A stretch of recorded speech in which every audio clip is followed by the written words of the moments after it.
Hello student, मैं doctor जागृति मीना और हम यहाँ पर आयनिक सॉलिड्स टॉपिक पढ़ रहे हैं। आयनिक सॉलिड्स के हमने 5 लेक्चर देख लिए, ये हमारा छठा लेक्चर है। जो हमने लास्ट लेक्चर देखा था उसके अंतर्गत हमने बॉर्न हेबर साइकिल पढ़ा था और बॉर्न हेबर साइकिल के अंतर्गत हमने देखा कि किस तरह से सोडियम क्लोराइड का फॉर्मेशन होता है।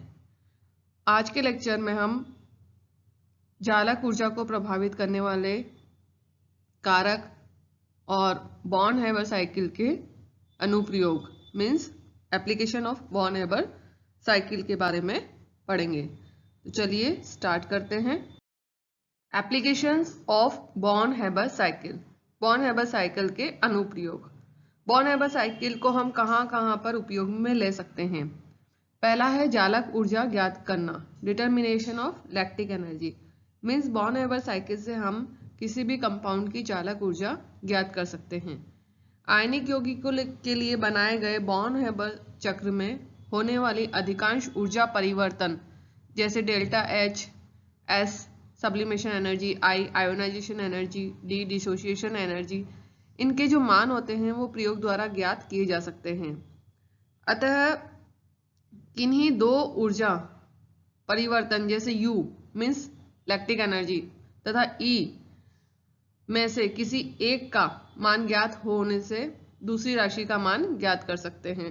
मतलब लैक्टिक एनर्जी का मान ज्ञात है तो हम जो है इलेक्ट्रॉन एफिनिटी ज्ञात कर सकते हैं और E अगर इलेक्ट्रॉन एफिनिटी हमें ज्ञात है तो हम लैक्टिक एनर्जी ज्ञात कर सकते हैं। मीन्स किसी एक का वैल्यू हमें पता होनी चाहिए।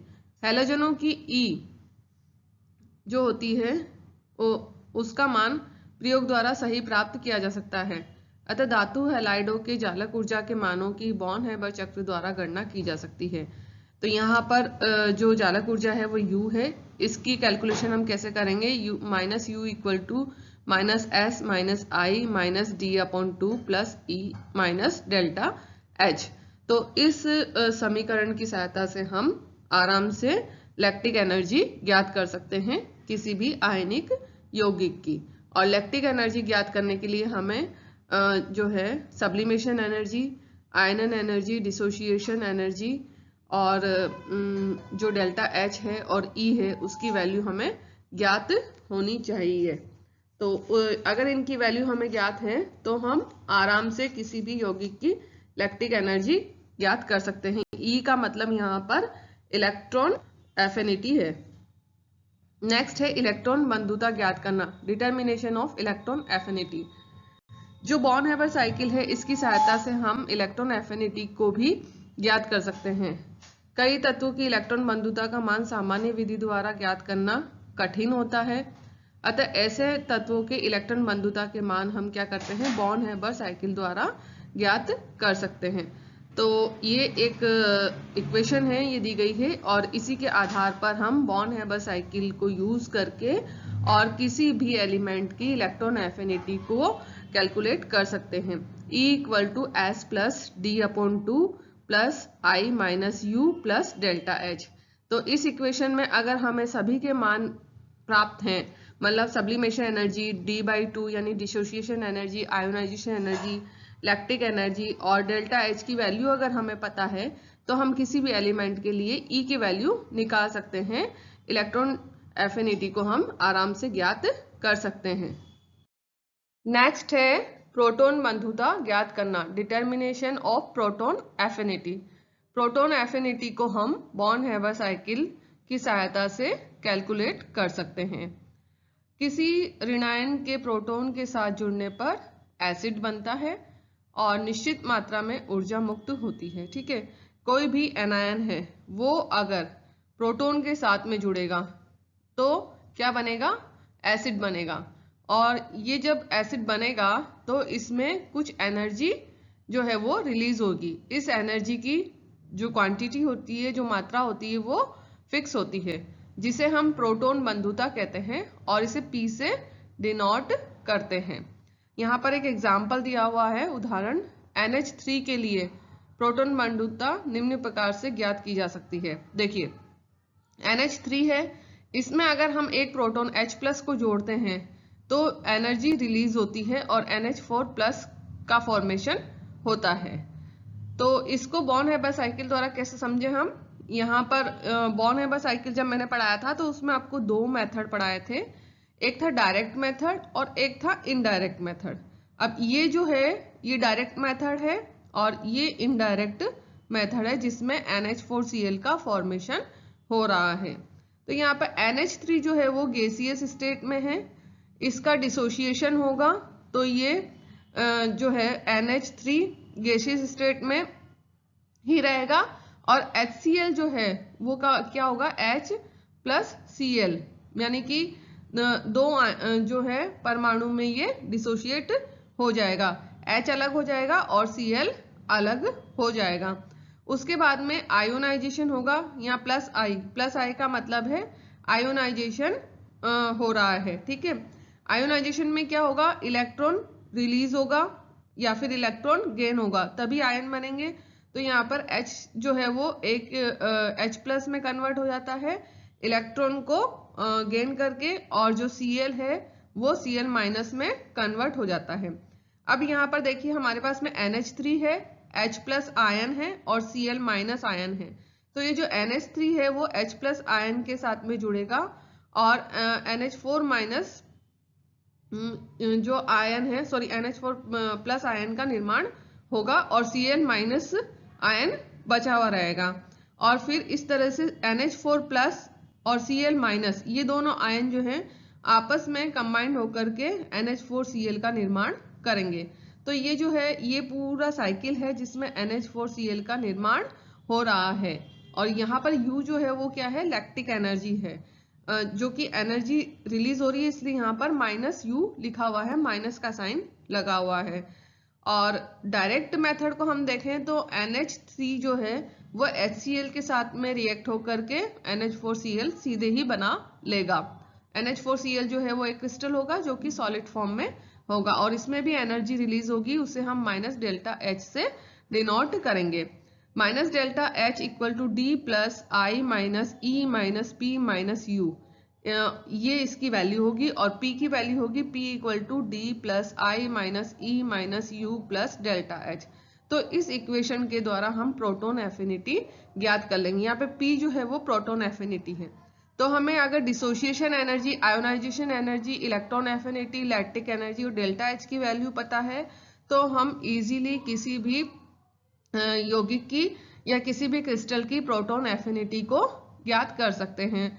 तो इस प्रकार से बॉर्न हेबर साइकिल द्वारा हम प्रोटॉन एफिनिटी का कैलकुलेशन भी कर सकते हैं। नेक्स्ट है आयनिक यौगिकों के अस्तित्व एवं स्थायित्व का पूर्वानुमान, ठीक है। Prediction about the existence and stability of ionic compound. साधारण भाषा में इसे इस प्रकार समझाया जा सकता है कि किसी भी यौगिक के बनने पर यदि ऊर्जा निकलती है तो ΔH का मान क्या होगा, ऋणात्मक होगा, मीन्स माइनस से उसे शो करेंगे। और वह यौगिक बनेगा लेकिन ΔH का मान धनात्मक मान बताता है कि यौगिक के बनने में ऊर्जा देनी पड़ती है। अगर ΔH का मान प्लस में है, ठीक है, पॉजिटिव है, तो ये बता रहा है पॉजिटिव साइन कि इस यौगिक को बनाने के लिए हमें ऊर्जा देनी पड़ रही है। और ΔH का मान अगर नेगेटिव है तो इसका मतलब ये है कि यौगिक के बनने पर ऊर्जा जो है वो क्या हो रही है, रिलीज हो रही है, एनर्जी रिलीज हो रही है और यौगिक का कंपाउंड का फॉर्मेशन हो रहा है। और जब साइन प्लस में होगा तो ऊर्जा हमें देनी पड़ रही है, अतः यौगिक नहीं बन रहा है, इसके अंदर यौगिक नहीं बनेगा। अगर ΔH का मान प्लस में है तो पॉजिटिव है तो फॉर्मेशन नहीं होगा, किसका, कंपाउंड का फॉर्मेशन नहीं होगा। साथ ही ΔH का मान जितना अधिक ऋणात्मक होगा बना हुआ यौगिक उतना ही स्टेबल होगा। मतलब ΔH की वैल्यू अगर नेगेटिव है इट मीन्स कंपाउंड बन रहा है, और अगर ΔH की वैल्यू पॉजिटिव है तो कंपाउंड नहीं बनेगा। और ΔH की वैल्यू नेगेटिव है लेकिन बहुत ज्यादा नेगेटिव है तो जो बनने वाला कंपाउंड है वो क्या होगा, स्टेबल होगा। इसको हम एग्जाम्पल द्वारा समझ सकते हैं। MgO एक बहुत ही क्या है, स्टेबल कंपाउंड है, जबकि Mg से Mg2+ तथा O से O2 माइनस प्राप्त करने में अधिक ऊर्जा की आवश्यकता होती है। इसका कारण यह है कि Mg2 प्लस तथा O2 माइनस के संयोग से MgO बनने में बहुत सारी चालक ऊर्जा मुक्त होती है, जिससे डेल्टा H का मान क्या होगा, नेगेटिव होगा, और ये नेगेटिव मान जो है वो बहुत अधिक नेगेटिव होगा। तो MgO का डेल्टा H की जो मान होता है वो होता है -601.66 किलो जूल पर मोल। तो इसकी जो माइनस में वैल्यू है वो बहुत ज़्यादा है, और बहुत ज़्यादा अगर माइनस में वैल्यू होगी डेल्टा H की, तो वो जो कंपाउंड होगा वो स्टेबल होगा, और यही कारण है कि MgO जो है वो स्टेबल है, क्योंकि इसकी डेल्टा H की वैल्यू माइनस में है, और माइनस में भी बहुत ज़्यादा माइनस में है। अतः MgO एक स्थायी यौगिक है। नेक्स्ट है NaCl के लिए डेल्टा H की वैल्यू -381 किलो जूल पर मोल होती है, जबकि NaCl2 के लिए डेल्टा H जो है वो प्लस में है, और प्लस में इसकी वैल्यू 2554.6 किलो जूल पर मोल होती है। यही कारण है कि NaCl बनता है पर NaCl2 नहीं बनता। अब यहाँ पे देखिए NaCl2 क्यों नहीं बन रहा, क्योंकि एक तो इसकी डेल्टा H की वैल्यू जो है पॉजिटिव है, और पॉजिटिव में बहुत ज़्यादा पॉजिटिव है, जबकि NaCl में क्या है, डेल्टा H की वैल्यू नेगेटिव है, और नेगेटिव में बहुत ज़्यादा नेगेटिव है, तो ये स्टेबल होगा और NaCl का फॉर्मेशन भी होगा। नेक्स्ट एग्जाम्पल है CaF2। तो CaF2 के लिए डेल्टा H की वैल्यू माइनस में होगी -1243 किलो जूल, तो जबकि CaF के लिए डेल्टा H की वैल्यू -260 किलो जूल पर मोल होती है। अब यहाँ पर CaF2 के लिए माइनस में है, तो जो स्पष्ट है कि CaF2 तथा CaF दोनों बनते हैं, परंतु CaF2 जो है वो ज़्यादा स्टेबल होता है, क्योंकि CaF2 की अगर डेल्टा H की वैल्यू देखें तो ये माइनस में इसकी वैल्यू है, और इसकी वैल्यू का मान जो है बहुत ज़्यादा है, और CaF के लिए डेल्टा H की वैल्यू माइनस में है परंतु बहुत ही कम है, इसलिए CaF2 ज़्यादा स्टेबल होगा, CaF कम स्टेबल होगा। नेक्स्ट टॉपिक है हमारा जालक ऊर्जा को प्रभावित करने वाले कारक, फैक्टर अफेक्टिंग लैक्टिक एनर्जी। आयनिक यौगिकों की जालक ऊर्जा के मान को बहुत सारे कारक प्रभावित करते हैं। These are followings. First, magnitude of charge, आयनिक आवेश। आयनिक यौगिकों की जालक ऊर्जा आयनों के आवेश के समानुपाती होती है, अतः आयनों पर आवेश बढ़ने पर लैक्टिक एनर्जी की वैल्यू भी बढ़ती है। U is directly proportional to Z plus और Z माइनस। यहाँ पर Z माइनस नेगेटिव आयन है और Z प्लस पॉजिटिव आयन है।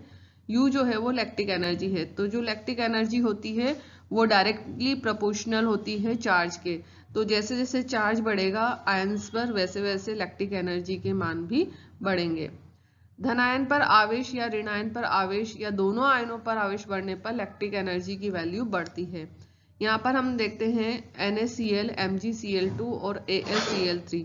यहाँ NaCl जो है उसमें Na प्लस है, और MgCl2 में Mg जो है वो पॉजिटिव आयन है, Mg2 प्लस है, और AlCl3 में Al प्लस 3 है। यहाँ पर हम इन तीनों पॉजिटिव आयंस को अगर हम देखें तो इस पे चार्ज बढ़ रहा है। जो सोडियम है उस पर 1 है चार्ज, मैग्नीशियम पर 2 है, और एल्यूमिनियम पर 3 है। तो धनायन जो है उन पर आवेश बढ़ रहा है, यहाँ पे चार्ज बढ़ रहा है। इट मीन्स जो जालक ऊर्जा है, जो लैक्टिक एनर्जी है, उसकी वैल्यू भी बढ़ेगी। अब अगर हम नेगेटिव आयन को देखें तो LiF, इसके अंदर F जो है वो माइनस आयन है, यानी कि नेगेटिव आयन है, और इसके ऊपर 1 चार्ज है। इसी तरह से MgO में अगर हम देखें तो O2 माइनस है, यानी कि ऑक्सीजन पर चार्ज 2 है। तो धनायन व ऋणायन दोनों पर आवेश यहाँ पे बढ़ रहा है।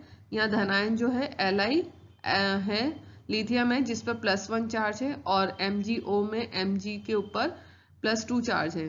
तो पॉजिटिव चार्ज जो है वो लिथियम पर 1 है और Mg के ऊपर 2 है।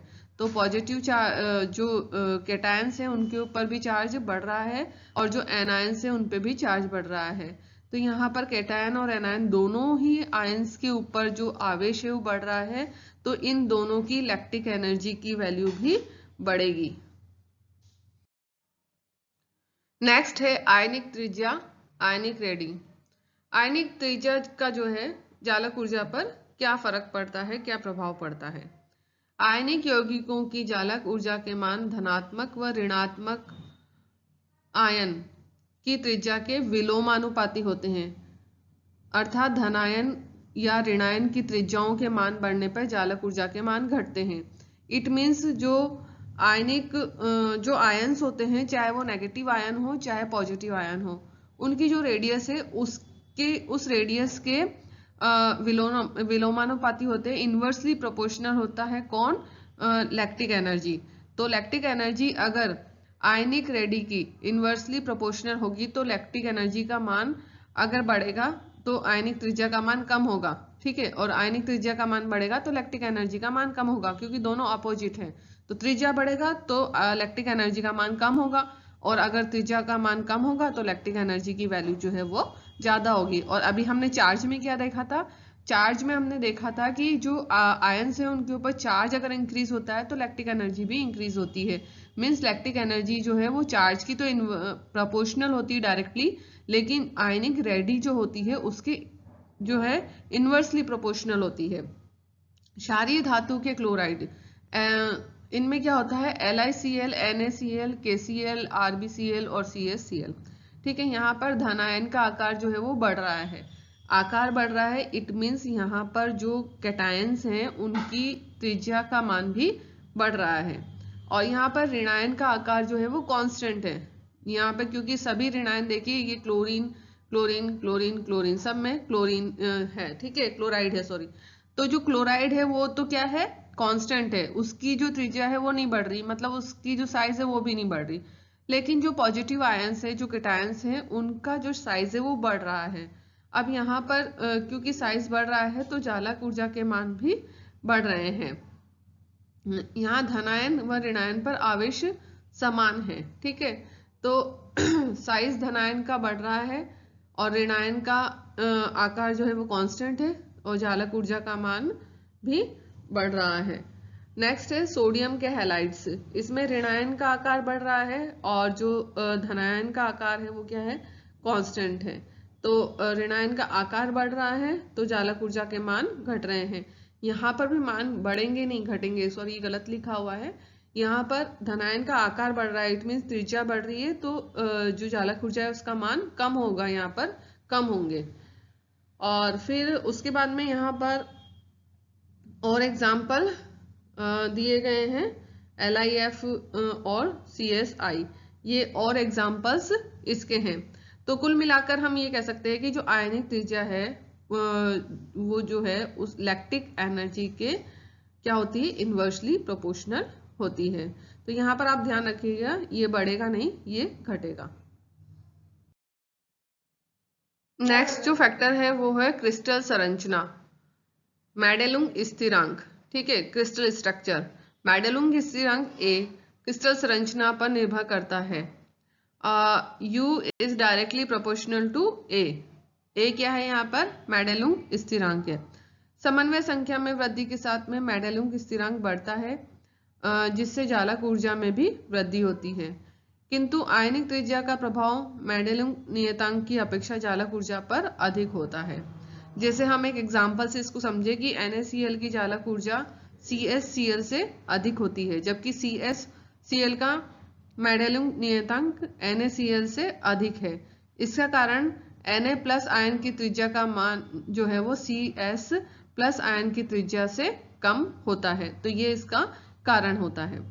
नेक्स्ट फैक्टर है आयनों का इलेक्ट्रॉनिक विन्यास, यानी कि electronic configuration of ions. Bond घातांक n का मान इलेक्ट्रॉनिक विन्यास पर निर्भर करता है। आयन में बढ़ते हुए इलेक्ट्रॉनिक विन्यास से n का मान भी बढ़ जाता है, ठीक है। इलेक्ट्रॉनिक विन्यास अगर बढ़ेगा तो n का मान भी बढ़ेगा, और n का मान बढ़ने पर क्या होगा, जालक ऊर्जा का मान भी बढ़ेगा, क्योंकि जो बॉन्ड समीकरण है उसमें जो बॉन्ड समीकरण है उससे हम देख सकते हैं ये समीकरण U is directly proportional to 1 minus 1/n है। तो n का मान जो है आयनों के बढ़ते हुए इलेक्ट्रोफिलिक विन्यास के साथ में बढ़ता है, और n का मान बढ़ेगा तो जालक ऊर्जा का मान भी बढ़ेगा। n का मान बढ़ने पर 1/n का मान कम हो जाएगा, और 1 माइनस 1/n का मान बढ़ जाएगा, अर्थात U का मान बढ़ जाएगा। U मीन्स लैक्टिक एनर्जी, तो लैक्टिक एनर्जी का मान बढ़ जाएगा। तो इस प्रकार से आज इस लेक्चर में हमने बॉर्न हैबर साइकिल के जो एप्लीकेशंस हैं उनको देखा कि वो कहाँ कहाँ काम आता है। बॉर्न हैबर साइकिल से हम किस किस कारक को डिटरमाइन कर सकते हैं, साथ ही साथ में चालक ऊर्जा को प्रभावित करने वाले जो फैक्टर्स हैं उनको हमने पढ़ा। और थैंक यू सो मच।